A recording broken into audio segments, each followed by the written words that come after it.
Alright, so first of all, before we get this video truly started here, I just want to thank all of you for 90 subscribers. Kind of a small little goal there, but that means that there's at least 90 people that want to stay posted up on my content, which is, it means a lot. Can't fit 90 people in my room, that's for sure. I also want to mention that some videos have been doing significantly better than others, and one of those categories happens to be the lore videos with over 200 views, which is a fair amount. I never expected the lore videos to do so good. That's just something I planned on doing for fun, and I never really planned on adopting them to my channel, but this might very well be the case just because that's what people want. Although I should mention that these lore videos take a lot more time and effort than the other videos I have done in the past. Although both videos do take, both types do take effort, it's just the lore videos take way more time. I want to be original, and I don't want to feel like I'm directly copying someone else's videos, or you know, stealing from them. I want to make sure that it's 100% original content, and that if I do have an influence on a subject, or if I do use someone else's information, I credit them. But not so much so as to where it's the same video that they've created. It's my own spin to it to some degree. I'd rather not take away viewership from people, especially those people that do a better job at covering things than me. I really don't want to take viewership away from them if possible. One of those people being Kev the King, YT99, or just Kev the King. He makes excellent YouTube videos. I watch his lore videos, so I feel like I need to establish that, like, in every lore video that, hey, I watch this guy. That way you're kind of aware that some of my opinions are influenced by him. Now, in this video, not so much. But you should go check out his lore videos if you haven't. He does an excellent job with lore and theories.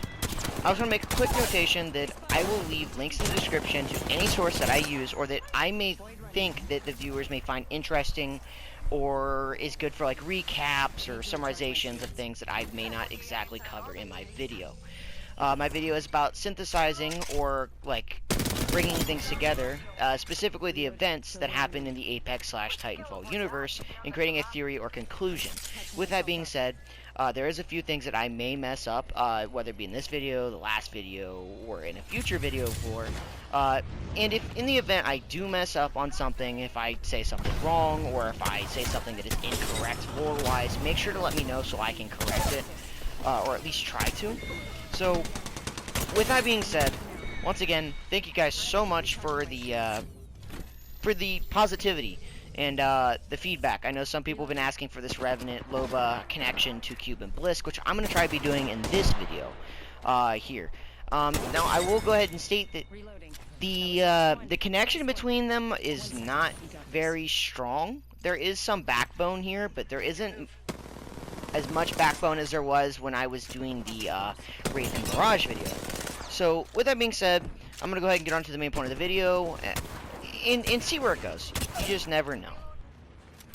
So, in today's video, I want to cover Revenant, Loba, Ashe, and Blisk. The ties that they have, the connection, and the possibilities that the roles they play in Season 8. Basically, it's their lore, and me theorizing how they will, how they interact with each other. So, we're going to be talking about a couple things. We're going to be talking about the Broken Ghost quest, Titanfall 2, a little bit of Titanfall 1, more so Cube and Blisk info, and Season 7, current events happening in Season 7, and what's to happen, Season 8 or Season 9, one of the two. And last but not least, we're going to be talking about Cube and Blisk himself.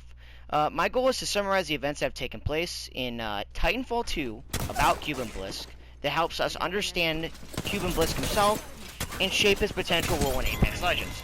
First, we must establish the Broken Ghost. So, if you didn't know, there was some parts in the Broken Ghost quest, Season 5 quest, if you didn't know, that was scrapped. Now, how much and what was specifically scrapped, I am not aware of. However, I do know that the Broken Ghost, it revealed that Revenant actually wants to die. He tells Loba that she'll be his savior. This is like the main plot of the Season 5 quest, and it also seems to be kind of the main conflict in Apex's lore currently. Now, they've been kind of shied away from it a little bit and gave some light to some other characters, but those minor conflicts were for character development and have been resolved, as opposed to this conflict specifically has not been resolved, and they've been building on it over the seasons with Loba and Revenant interactions, which you can find all over YouTube. where they talk about the source code. Anyhow, my main point is that this quest, even though some of it was scrapped, because it was continued, the Revenant interactions about the source code continued through the seasons 6, 7, and probably here 8. Because it's continued, that obviously wasn't scrapped. So the goal that Revenant wants to die, and he wants Loba to obtain his source code, is still there. Now, the thing is this conflict hasn't been resolved, and as far as we're aware, they have no leads as to where his source code is, where his head is at. Nothing about Revenant that is specifically there to give Loba and Revenant the lead they need to be able to end him. However, in Season 6, we see Revenant kind of disappear a little bit, Loba disappear a little bit, and we see eventually Cuban, Blisk, and Ash, where they're very mysterious. There's not a whole lot of what their motive is, but we do know that they're up to something, and they have a goal. They're looking for something or someone specifically, and I believe that somehow, either directly or indirectly, it's going to tie into Revenant and Loba. Now, I'm going to go through the Season 5 Broken Ghost quest. I'm going to show some screenshots here of what happened and summarize this so I can explain what, more so prove what Revenant's going through and how this will play a role into Cuban and Ash.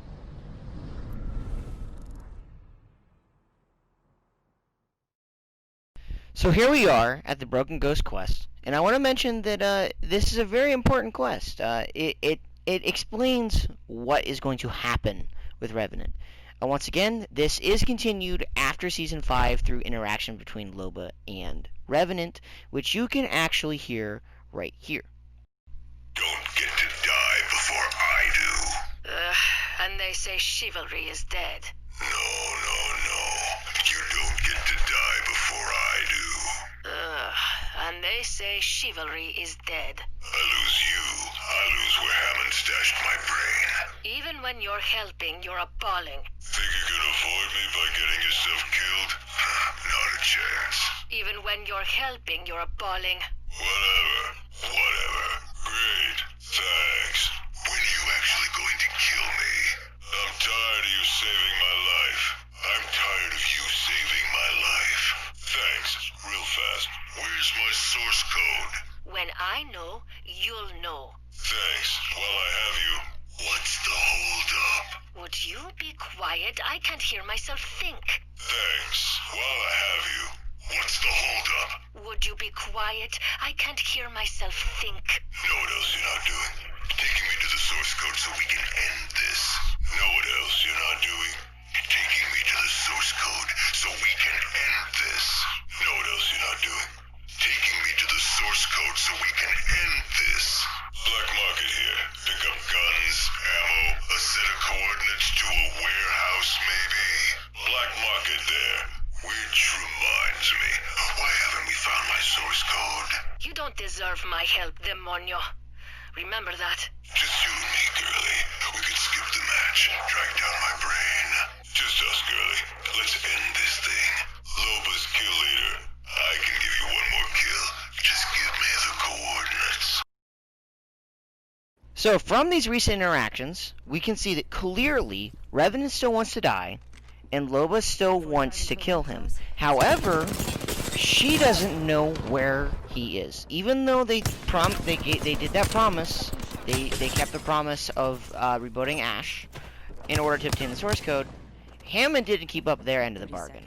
So it's gonna kind of force Loba and Revenant's hand. They don't have any leads as to where the source code is, and I know I've stated this numerous times, but I want to reinforce that fact because now that they have nowhere to go, it kind of dies out for a little bit. They don't know what to do. So this fades out, and then the Season 6 quest happens.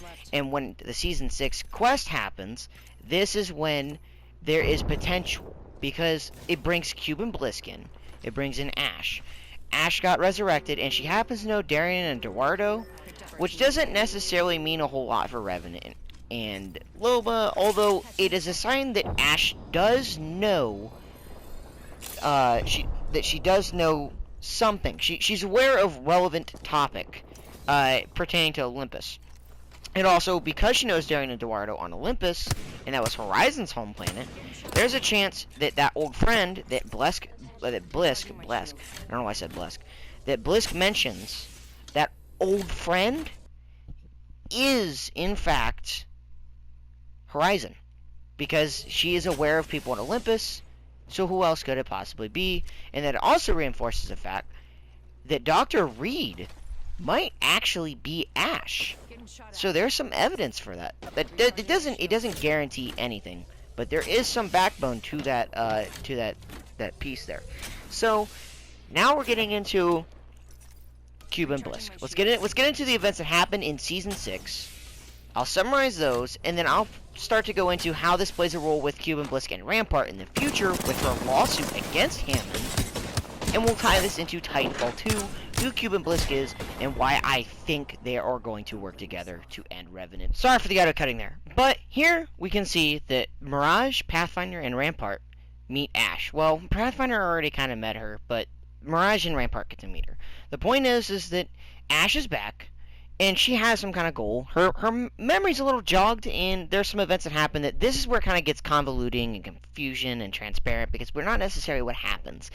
Anyhow, we can see here that she remembers her name, but she is, in fact, the head that they built. You can see that Mirage confronts Pathfinder about it alone, saying, hey, what are you doing? This isn't a good idea. She's dangerous. She's a threat. You shouldn't be near her. And then it shows a slide where he says he found her in a dumpster.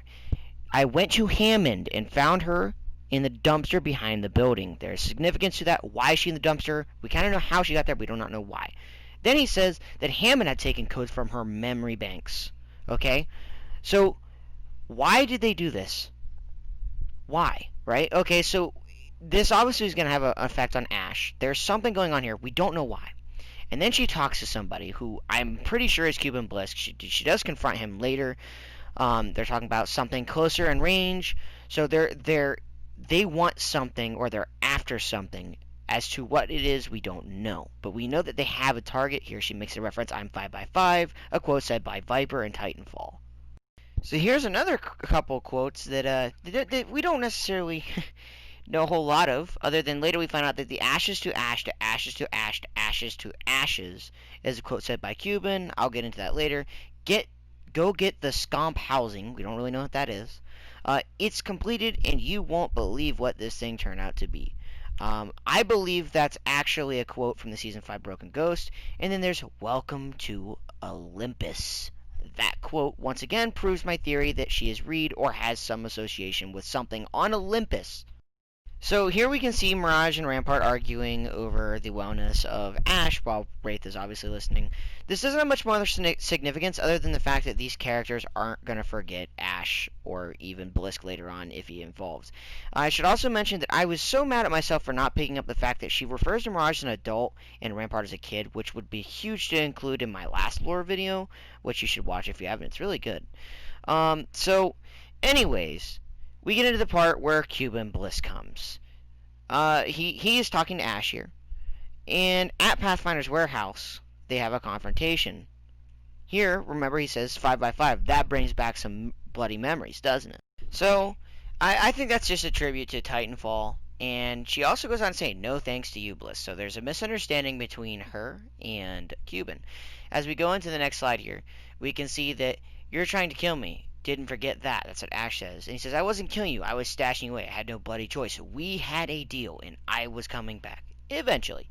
So who was his deal with? Was his deal with someone else to kill her? Or was it a deal with her to keep her alive? Or to make her survive? And he said, I was coming back eventually. So his goal wasn't to kill her. So he had a reason to throw her into the vortex, which you'll see here. But the question is why did he do it? We don't know why, and this is the transparency where they kind of have to tell us more for me to be able to draw a conclusion, other than the fact that she had some kind of deal with someone. Because it says some years ago, I had to be thorough. There's no other way. So he has to make it look like she died, or of some sort. That's what my assumption is. He has to make it look like she died for some reason, whether he was in a contract with somebody and had no clue it was Ash that he was a target for, or of some sort. It says, who knows? Maybe it'll be a tropical paradise on the other side. I am sorry. I understand. Good luck. And here we say the you two old friend Ashes, to quote that she said. But the important thing is to understand that Cuban didn't want to do this, but he had to. So this is another thing where it's like he's not just trying to kill her. There was a reason for this, and there was a cause and effect, but we don't know why, and we need more information to be able to understand why he does throw her into some kind of void vortex-looking thingy. And today, obviously, here is the present Ash. I'll show the rest of these clips just in case they have some significance, but I don't really have much conclusions to these other than that Blisk does say an old friend of yours is back, meaning it's not Blisk's friend, as in Blisk doesn't know him, as in Ash does, which once again increases the chances of it being Horizon who he was talking about. Now, what significance Horizon's going to play in this, I have no clue, and it's kind of irrelevant to what I'm explaining about Revenant and Blisk. So here we get into where Mirage accidentally sends Rampart shit away, and we can see the emotional clause, damage clause, where basically, if you read, I'll give you time to read this, basically it is a lawsuit against Hammond that she had that was forced to be dropped in order for her to get her stuff back. Keep in mind, it was the Syndicate that had her supplies. So, why are they wanting her to drop a lawsuit to the Hammond Robotics Company if they are the Syndicate?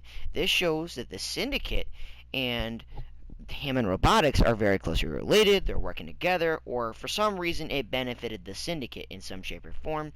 Now, with that going on, what was this lawsuit over? It could possibly tie in with Cuban Blisk, since the shop burning down incident.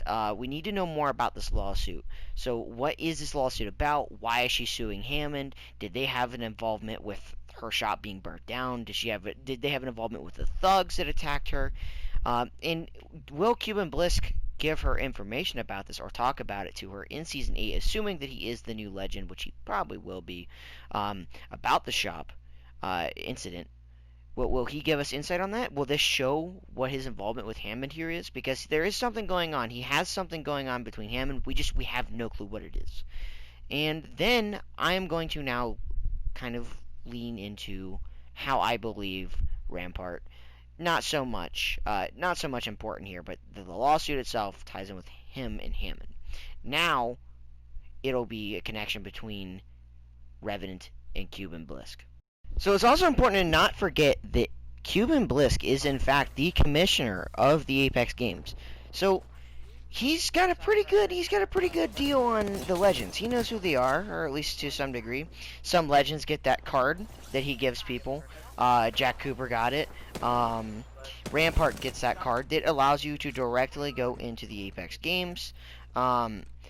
Since he's a commissioner, he's heavily involved in the Apex games. It would be stupid for him not to know the legends that are in there, and he's probably got a pretty good idea on who these legends are and what they're there for. So that brings me to the conclusion that he probably knows about what's going on between Rampart and Hammond Robotics, hence why he gave her the card to make up for it, or maybe help her, lift up a little bit and be that father figure for her that she doesn't have, as seen that she was alone. Not so much as a nice guy of him, but because he had some kind of interest of putting her into the games that would help him build towards Hammond Robotics in some shape or form to his advantage. Because he ain't Saint Nick. He's not all good trying to help everyone. He's got something in mind, or at least as far as I'm aware from going off the Titanfall 2 character that he was. He's got some plan. So it would be stupid to say that he doesn't know of Revenant or has any whereabouts of Revenant, because Revenant is partaking in his games. He's partaking in Cuban Blisk Apex games. Remember, Cuban Blisk is the commissioner, so he knows these legends. So, assuming that Cuban Blisk will be the next legend, which he most definitely will. There's no way he's not. Come on, don't do this to us. Don't do this, Respawn. If he comes into the games, he's gonna know Revenant. He's gonna know his background with Hammond, and he's gonna be very interested into it. For one, he's a simulacrum, Ash's simulacrum, so there could be some playing there. And we can't forget that Cuban and Ash have a goal. They have a target of some sort. They want something. We don't know what it is. It's very mysterious. And as far as we're aware, we have no clue what it is. We'll have to find out. But with Revenant also having a dead end to finding his source code, and, you know, once again, him being the commissioner, he would know this to some degree. He would be very well updated on these legends. So maybe Cuban will go to Rampart, or not Rampart, sorry, Revenant, and be like, hey, look, I know your source code has hit a dead end here. You don't know where to find anything. Maybe he'll leak info to him and product professional or employee that knows stuff about the source code or would know about it, or maybe he'll give hints about the source code himself, or maybe he'll even offer to participate in helping find this source code in eliminating Revenant in some shape or form, as long as it comes to benefit Cuban here. Because we can't forget, if we go off the Titanfall 2 character, he's a merc. He was a merc. He works for money. He doesn't work for free. He doesn't do something unless it has his interest in it. Now, obviously, his character can change as war changes him, but if we're assuming that he's the Titanfall 2 Cuban Blisk, which I will start to get in here with some Titanfall clips, Cuban is going to have an interest, and I'm assuming him and Rampart, or Revenant, are going to make a deal. A brief glimpse at Titanfall 2 to give you some background in case you didn't know about Titanfall 2. Titanfall 2 takes place before Apex Legends, a couple years in the past, hence why Cuban looks very young in this, in his 30s-ish, and why he looks in his older ages in Apex Legends, because this took place quite a while before Apex Legends. Okay, so I just wanted to clear that up. In Apex, Cuban is the commissioner, and he's very questionable. We don't know what his character is and who he is. He's very mysterious, but we can use Titanfall 2 to try to get a feeling for his character.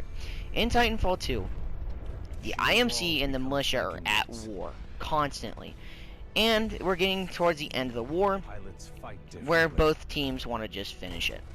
Well, the IMC turns into hiring these merc groups to absolutely devastate the militia. They were known as the Apex Predators. In this band of Apex Predators, there was many people, Kane, Richter, Sloan, Ash, all these mercenaries, and the leader of it being Cuban Blisk. Cuban Blisk worked for the IMC before in Titanfall 1. He was a part of the IMC who, you know, just absolutely destroyed. I was gonna say desecrated, but desecrated land and people and resources. Well, he ended up leaving the IMC and forming these groups of mercenaries. These mercenaries have a common interest. That common interest being money. They don't care whose side they fight on. They care about the highest bidder, and they care about fulfilling their contract. They are not unfaithful, or at least he isn't. Cuban Blisk himself is loyal to his contract, and he sticks by it. So he has a job to do, and he gets his cut. That's what he does. That's his role. Now, it's important to know that Cuban also, in the end, says that he doesn't work for free. Hence why, in Titanfall, you will see from grunts and conversations that the IMC does not necessarily get along with Cuban Blisk.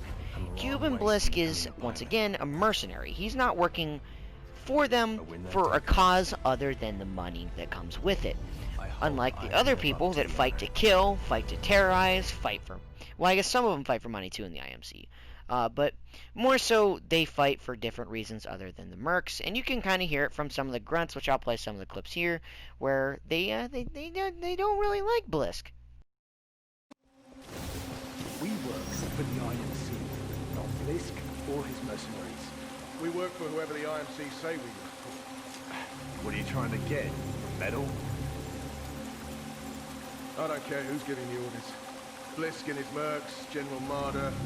Us grunts get paid the same either way. All that matters is that thing in the mountains goes online as scheduled. You think it's true? What the texts are saying about it? Do I look like a bloody anorak to you, mate? But if it is true, then the militia are going to have a very bad day. You know what I mean? God class Titan. These things are rare. We should sell it. No bloody way. Those weren't Blisk's orders. That guy doesn't scare me. None of those mercenaries do. Sure, you say that now. Just wait till they got a gun to their head. They sure as hell know what they're doing. Did you see all that AOD they brought with them? Yeah, Blisk's own custom design. Cloaked anti-orbital defenses. That militia recon fleet never stood a chance.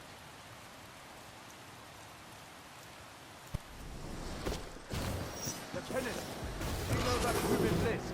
I hear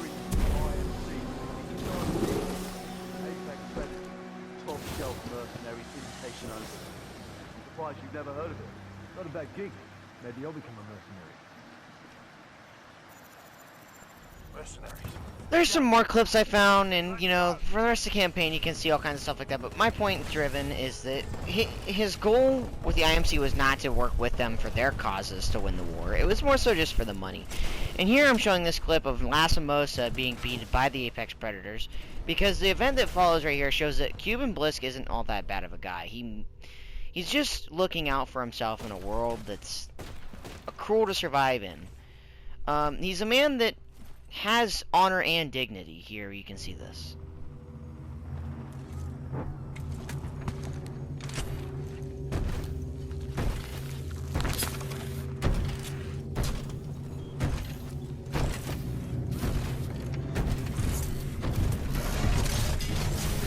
We have 18 hours. 18 hours until the Ark is sealed and ready for delivery. Oi, Richter! Leave the corpses alone, you sick bastard. We've got a job to do, eh? We make corpses, we don't clean them up. Let's go!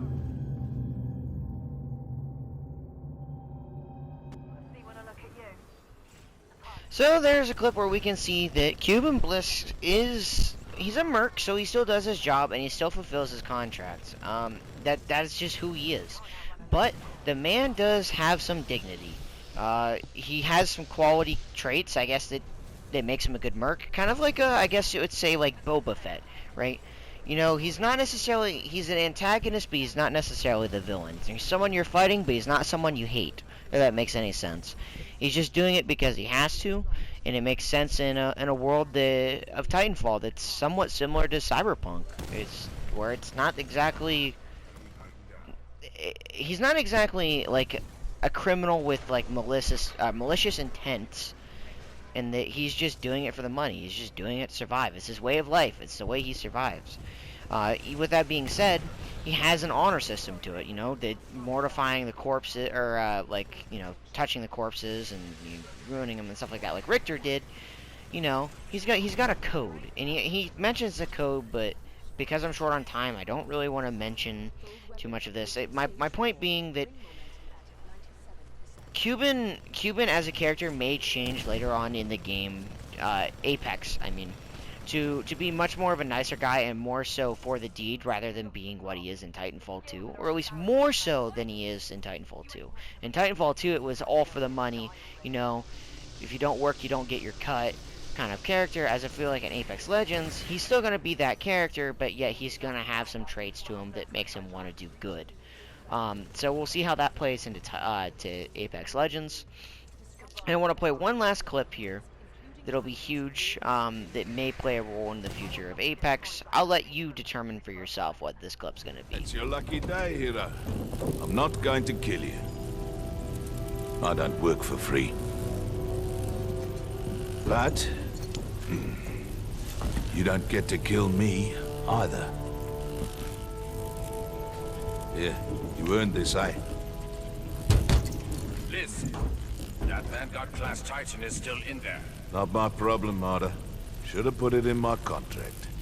I've got other people with money to see. What are you doing? What do you think you are doing? My analysis indicates us that the row is our only option. So, this should ensure you that Blisk isn't out to do harm, he's just out to survive. With that being said, time goes on, and the war has most likely affected Cuban Blisk. And we go to, if we rewind back a little bit to the quest, him and Ash, him as in Cuban Blisk, just to specify, they have a goal, they have a target, they want something, and they're going after it. Now the question is what? What will that be? And what is its significance in Apex, and does it have anything to do with Titanfall or the other legends? And I guarantee it does in some shape or form. I want to go back to the thing I was talking about how he may make a deal with Revenant. Except, in the past, he may have done things for money, contract-wise, but I don't think he'd be going to Revenant if he was wanting money. I think if he was going to go to Revenant, He's gonna be like, okay, I'll give you some information about this, or I'll give you some information on your source code, or who you might be able to go to find it, or this guy knows something about it, or maybe it's here. In return, I want you to hunt down this person, or to do this, or find this object, or something along that line.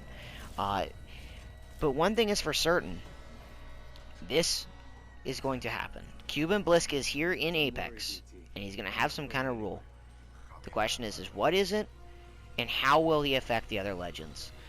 Thanks for watching this theory, guys. Hopefully it was good. It was kind of rough on this one, because there wasn't a whole lot of backbone evidence there. There just simply wasn't. I tried my hardest to find everything I could, and I'll probably end up doing a second video on this when they do have more evidence, as there is still 3 comic pages left, and Tom Casiello did say that 2020 is going to end with a banger. And he was obviously referring to the quest in Apex. We still have comic pages to get here, so I'll stay posted on those and see how those may have a role into Cuban Blisk, or Revenant, or Caustic, because supposedly they're supposed to be doing some pretty hefty stuff with Caustic. So thank you guys for watching this video. The rest of this is going to be me talking about what my next video is probably going to be. So I'm probably going to do another highlight video next time around. But I have one more lore video I have planned and worked in the books, because I played the Titanfall campaign, Titanfall 2 campaign again. I got some footage about Typhon, the planet that is also Wraith's homeworld. So I might do a lore video on Wraith's past and the planet Typhon, and how its role, what may have happened on Typhon, how it may have played a role into Wraith, or maybe what happened with Wraith on it, or maybe even why we may be getting Typhon as a map on Apex eventually, even though this planet is partially destroyed. I think that it might be only a PvE thing, it might be a quest thing, or it might be an actual Battle Royale map. I'm not sure. This is a pretty far assumption to make, but with the lore on Typhon, and Wraith's home planet being Typhon, I feel like if they really want to deep dive into our lore, they gotta go deep back into our past or our home planet. Kind of like Caustic and Rampart. They're gonna have to go to Gaia, their home planet, if I pronounce that right, I think, in order to get some deep and juicy lore about them. So, I don't know, I might do another video on that. That one's gonna be a little skeptical, because there's no backbone evidence to that whatsoever of making that connection, other than the fact that it is a possibility. It is a more likely possibility than some other things, but I don't know. The next planet for Apex, so far by the leaks, it's either going to be Gaia, I really hope I'm not butchering that, which is Rampart, Crypto, Caustic's home planet, or it'll be Harmony, the planet of the militia. The home planet of militia. So we'll have to see how that ties in. We still don't know. It could be Salvo, the thing that Craigton Swallington, Swatella, the bad guy with purple hair, mentioned. It could be that planet.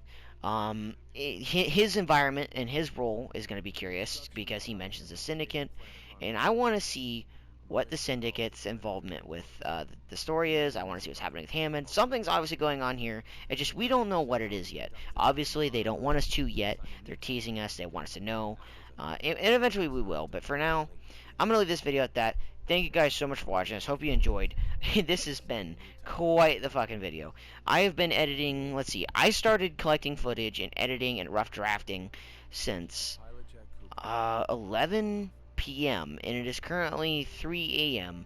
So that is 14 hours of straight working on this lore video. That doesn't mean that every minute of it was the actual editing and stuff itself. So, like, for example, I might have gone and taken a leak, or I might have gotten something to eat. But I would say that this video took about roughly 12 hours to do. And I want to thank you guys for watching. Let me know if you like this lore video. A lot of time into this one. If you want to see the Wraith Homeworld Typhon one, or if you want to see another legend, and I'll try to scoop up on that. But keep in mind that the idea is to stay original, and if someone already does a really good cover to that, I'll just be like, hey, I'm not going to do a cover on this. You should go check out, like, Bias 12, or Kev the King, or somebody that does a better job at covering it, because I don't want to take that content away from them, or the viewership, in fact. So thank you guys for watching this video, and I hope you all have an amazing fun.